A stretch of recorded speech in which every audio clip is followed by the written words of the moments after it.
Hi, everybody. Hello, I'm Ryan. I'm Bethany. And we are Ryan and Bethany Board Game Reviews. And today we'll be talking about Small Island. This is designed by Alexis Allard, and it is published by Lucky Duck Games and Mushroom Games. You guys, this is a tile-laying game. Basically, you're going to be laying out these different islands, trying to make this kind of this wide spread of this island chain, basically. You're trying to score the most amount of points given based off objectives that you have, and placing your boat to where it can anchor in the most amount of places. Let me show you how to play. Alright, here's our setup for Small Islands. We've got 4 starting tiles here that we're going to put together to kind of be our starting islands that we're going to be able to build off of. We've also got our draw pile of tiles that we're going to be able to draw from. We've got a navigation tile. At the beginning of each round, what you're going to do is you're going to choose 6 tiles randomly to put on top of that. What's going to happen is, as we draw from these are going to refill from this navigation tile stack. And once this navigation tile has been revealed, basically the game can keep on going, or the round can keep on going. Instead, you draw from the actual supply over here. But after that point, once it's been revealed, any player can end the round by playing their boat tile out there onto the main islands.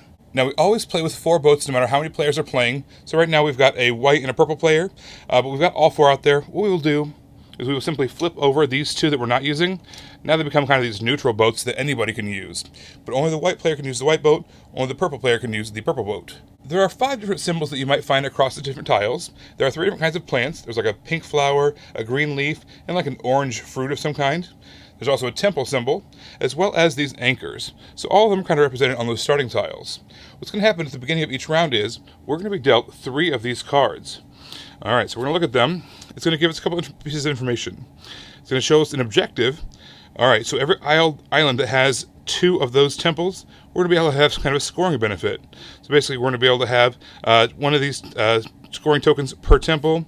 Or this one, we need to have at least 1 temple and 2 of those orange fruits.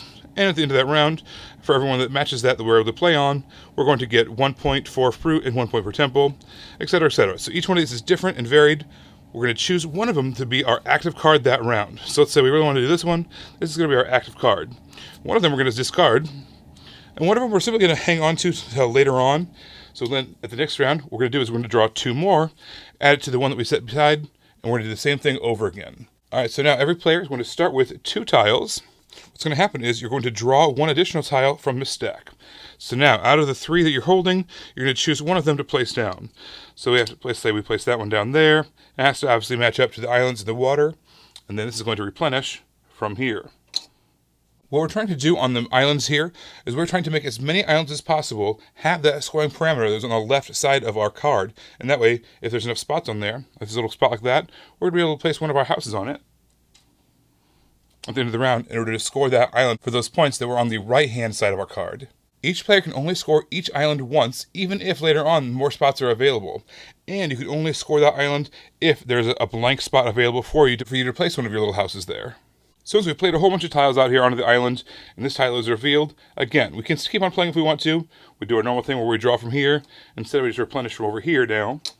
But at any point, someone can place their boat or one of the neutral boats onto an island space. What's going to happen is, let's see if we can move that up a little bit so you can see it better. There's a lot to see here. Basically, this is going to score at the end of the game points based off of how many anchors it's surrounded by on the 8 surrounding tiles. So right now this is not a great situation, obviously, but they're only getting a couple of those anchors. Once that boat has been placed, the round ends. Again, any player can place those 2, but everyone has their own boat that they're going to be the only one who's able to use that boat. So the game can end after all 4 rounds, after those 4 boats have been placed, and basically we're going to count up our points and see who has the most amount of points. However, the game can also end if we run out of tiles, either running out of tiles from this stack, or having not enough to refill the board over here. In either situation, you're going to add up all your points. Whoever has the most points wins the game. Now, there is kind of an advanced mode. So basically, these cards, like we talked about before, have kind of a left and a right-hand side to them.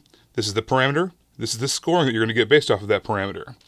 What's going to happen with this situation is you're actually going to be dealt 3 left-hand sides and 3 right-hand sides. And you're going to be able to mix and match and make your own scoring cards. So this particular one says, if you have more green leaves than pink on the islands, then you're going to get this benefit. In this case, 1 point per shrine, 1 point per leaf.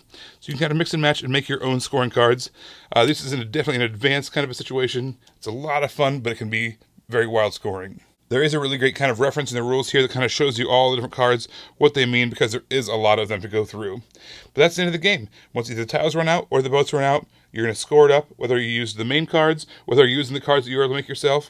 You score up your boats, what's surrounded by. Whoever has the most amount of points wins the game. I really enjoyed how this had that love letter style of placement. So you have this queue of tiles that you're drawing from, and you have tiles in your hand. And you draw one, and then you choose amongst from what you have, what you want to play next. So I really like that you have that variety, and it's not just completely open knowledge unless you can memorize what people have. And if you do that, then just don't play these games. Anyway, so there's all these, there's this tiles out there, and so you have an idea, of what's out there, but that's not necessarily what your opponent's going to play or what you're going to play. So you always have this kind of reserve of what you want to do and how you want to play that. So I really like that that gives you options, and you can kind of manipulate that and work with that. So I just really like that you're not just drawing one and placing one from a pool, or drawing one and placing one, that you always have tiles to choose from, that selection to try and build this island. We even kind of have used this for other tile-laying games. Yes. Use that same mechanism, homebrew that into it, so that way we can have some more options. Yes. All right, so this has these objective cards that you're trying to fulfill, and every round you're going to see different objectives. You get a chance to look at three, discard one, choose one that you're going to be using that round, and have one that you're going to be able to kind of use in a future round if you want to. And so what happens is you get to choose your own scoring, basically. But then the whole rest of that round, you are working towards that scoring, and you are trying to make that thing happen. There's also the advanced version of the game where you get a chance to basically kind of customize and make your own objective cards. Yeah. You have two halves of it where you can make your parameters of what you need to fulfill, and then what the scoring is once you get that thing per island. And so you can make some really weird combinations that don't even necessarily make sense, but if you can find a way to make it work, you can get a lot of points out of those. And so that was really fun to make your own scoring choices, and that basically determine your own fate. Yeah. So I think it's really cool how everybody's always going to have those four little things that they can choose to score from. And I remember when Ryan was teaching me this game, and I'm like, wouldn't you just use all of them? What do you mean everybody's always going to have four? And then the game plays, and you hardly ever play more than two in a round, right? So you definitely, it's okay. It's not like you're going to run out of things to play. But one of the things that's interesting that I think is really cool, like Ryan said, you set cards aside so you can use that in your pool of cards that you might score for next round. So yes, you're working on this objective that you're trying to do, but you might also be trying to set yourself up for the next round. Now, it might not work out. You might just discard it and not even use it, but you can kind of plan this while also planning ahead to something else. So you're always thinking to the next thing, and you might try to do two things on two different islands, and you might want to plan for that, or if it's just not going to work and you're not going to get what you need, but what those other ones are, you can just preemptively plan for that. So I like that you have these twofold things that you're kind of trying to score points for. So that was challenging but fun. There is kind of a push your luck element to this game. Usually push your luck is against the game itself. Basically the farther in you go, the more risky it gets. Yeah. The game's trying to fight you. In this case, it's your opponents that are trying to do that to you. So you might be setting up a situation where you're going to be able to place your boat to end the round and get a whole lot of points by surrounding it with all these different anchors, and you're trying to set up one of those anchor spots. But at the same time, it's my opponent could just as easily go there. So I want to kind of slowly build it up, but I don't want to make it too enticing, or else they will end the game or end that round and place their boat where I was spending all this time setting everything up. So it's kind of this push your luck, this mental battle decision thing going on. Do I enhance it even more? Do I wait for them to go there? Do I wait for them to build up their spot and then I take their spot? Or whatever. You kind of have this mental war going back and forth to how to best go about your business while still focusing on your challenge card as well, your objective card.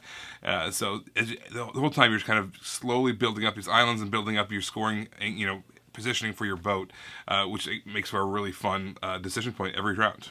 I am always a fan of a game where at the end you have this completed thing that you made. And so I like that about Small Islands, that you are creating these islands and you have these different pictures and these different islands every single time you play that game. I personally just enjoy experiences like that where you're like, oh, look at this beautiful thing I created. Let's tear it down. That's exactly what happens, because you got to move on to the next thing. But what's also fun about this, like what Ryan was saying about the push your luck thing, you can really be mean to people, right? If you know that somebody's trying to vie for something, or if they put their boat down, you can try and place a tile down to where it's not going to score them as many points anymore. But we all have these extra little chits that we can play to score, to try and hit our scoring parameters, and they're double-sided, so you can't use everything. You don't have everything available to you. I like tile-laying games, so I really enjoy this. I like that you're playing for this round, but you're also trying to play for the next round, but you're also trying to see what they're trying to do and make sure that there's no pockets of perfect places for your ship to go and not their ship to go. And this was just a fun one for me. I liked it. I enjoyed it, and I had fun. This is a very smooth game. It's got a smooth setup, smooth, easy teardown. The gameplay is smooth. It just kind of constantly is revolving, ready to place until eventually someone triggers the end of the round. This was like I said, it's just a smooth experience, and you have a nice thing to look at when you're done.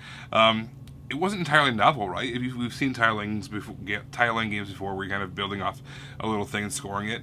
So there's nothing new and novel necessarily, but at the same time, it came together in a really nice way, adding these nice little twists to it with the scoring, the push your luck, that made this a lot of fun. This is a game that we're going to be busting out on the shelf on a regular basis just because it's so easy. It's just so smooth to play. Everybody, thank you so much for watching it. Don't forget to subscribe so you can see our videos as they come out. Until then, you can follow us in all of these places. You guys, thanks for watching. We will see you next time. Bye.